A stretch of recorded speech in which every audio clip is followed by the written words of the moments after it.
자, 강남 4구의 용산, 성동, 노원도 아파트값 반등. 강남 4구에 이제 용산이 들어가죠. 그 다음에 용산, 강남 4구 용산 플러스 성동, 노원도 아파트 가격이 올라가고 있다. 그런 내용입니다.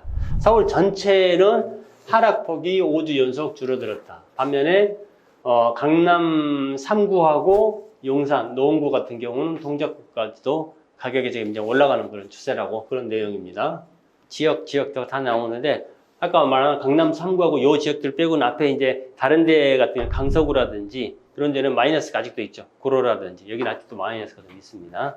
참고만 하시면 될 것 같아요. 인천까지는 좀 이제 상승인데 여기 미추홀구가 그 전세 사기 사건 제일 크게 났던 몇천 가구 막 한 번에 났던. 서울의 아파트 매매 수급 지수는 요거는 지금 이제 전국인 거고 서울 같은 경우는 아직은 좀 많이 좀 적죠. 그렇지만 13주 연속이니까 3달 정도 계속 이제 회복세로 가고 있다라고 보시면 되고.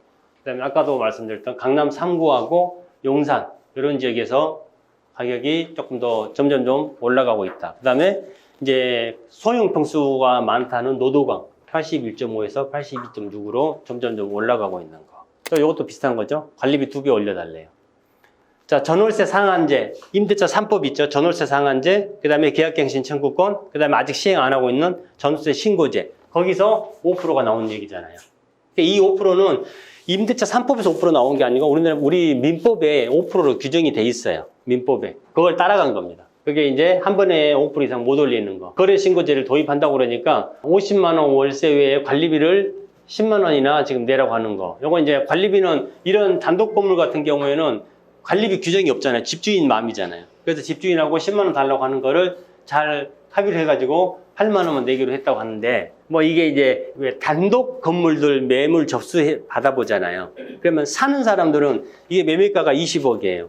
20억인데 월세가 뭐 500만 원 나오는 게 있고 800만 원 나오는 게 있고 그러면은 거기에 물건 명세서 보면은 대부분 뭐가 있냐면은 수익률을 관리비를 더 받아가지고 수익률을 올리는 물건이 거의 대다수입니다. 그러니까 집주인 입장에서는 관리비는 관리비가 아니고 월세 수입의 일부라고 보셔도 돼요. 그걸로 수익률을 많이 맞추거든요. 그러니까 이게 지금 그런 내용이에요. 여기는 집주인이 관리비를 10만 원 받든지 관리비를 8만 원 받든지 세입자가 관리비 일단 내면은 그거를 이 8만 원을 가지고 청소 아줌마 청소비 주고 공용 등 이런 거 갈고 그다음에 뭐 엘리베이터 하고 뭐 소방부 하고 그거에서 남는지 부족한지 뭐 부족할 리는 없겠죠. 남으면 그냥 임대인에 그냥 수입이 되는 거죠.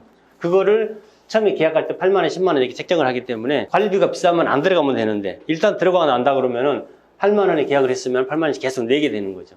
근데 보통 단독 건물이나 다가구 이런 주인이 한 사람인 것 같은 경우는 대부분 월세 수익률이 부족한 부분을 관리비를 받아서 채우는 게 일반적인 상황입니다. 지금 이야기하고 있는 전월세 신고제 때문에 관리비가 계속 올라가는 그런 내용입니다. 자, 월세를 15% 주인이 올려달라고 그러면 세입자는 안 올려줘도 되죠. 월세는 법적이니까 5%만 올려주고 나머지 10%를 관리비로 올린다는 거예요. 안 그러면 그냥 나가라. 집주인이 이렇게 나올 수도 있다는 거죠. 관리비를 올리는 꼼수, 요건 실제 지금 이렇게 하고 있습니다. 그 다음에 신고 대상은 6천만 원, 3천만 원 초과라고 말씀드렸습니다. 30만 원까지, 6천만 원까지는 해당이 안 돼요. 31만 원, 30만 1,000원부터 해당이 되는 겁니다. 이제 이 신고 대상에서 벗어나기 위해서 월세를 줄이고 관리비를 올리는. 당연히 그렇게 하겠죠. 근데 이제 월세가 100만 원, 200만 원 넘어가는 데는 쓸 수 있는 방법이 아니고 이제 이 언저리에 있는 데 같은 경우는 이 방법을 다 쓸 수밖에 없겠죠. 관리비가 어떤 경우는 10배 정도 차이가 난다고 그러는데 어떤 건지 한번 볼게요. 지난해 2분기에 단독 다가구 요거 같은 경우에는 특징이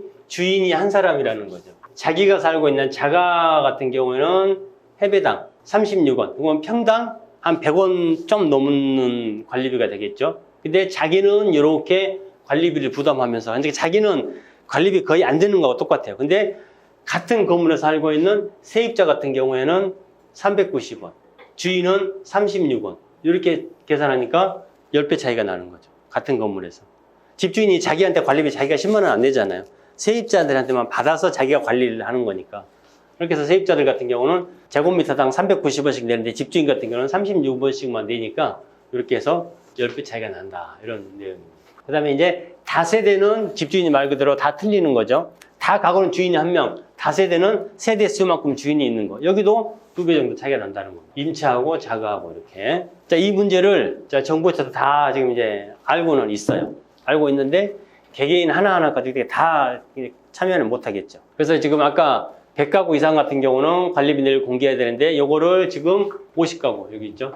지난해 50가구로 낮추겠다고 했지만 아직 시행은 못 하고 있습니다. 이게 점점점. 그리고 이게 뭐 10가구로 내려갈지 어쩔지는 모르겠지만은 보통 단독 다가구에서는 100가구 채우긴 힘들잖아요. 보통 100가구다 그러면은 뭐 나홀라 아파트라든지 이 정도 규모가 돼야지 100가구 이상이 되기 때문에 여기는 관리비 내역을 공개를 해야 되지만 그 이하는 말 그대로 깜깜이다. 주인 마음이다. 라고 보시면 됩니다.